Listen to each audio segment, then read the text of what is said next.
ஆயிரத்தை அறிஞ்சே எட்டத்தில் நின்னு துதிச்சே ஏங்கி நெஞ்சு கொதிச்சே கைவிட்டு போன செல்வம் மீண்டும் தான் வருமா காயங்கள் ஆறிவிடுமா காலம் மாறி வருமா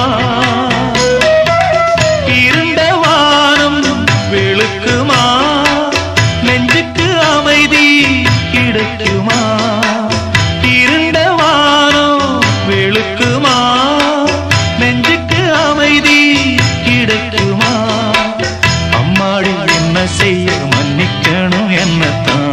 யார்கிட்ட சொல்லி அழுவேன் ராத்திரிக்கு கொஞ்சம் ஊத்திக்கிறேன் நொந்த மனச கொஞ்சம் தேத்திக்கிறேன்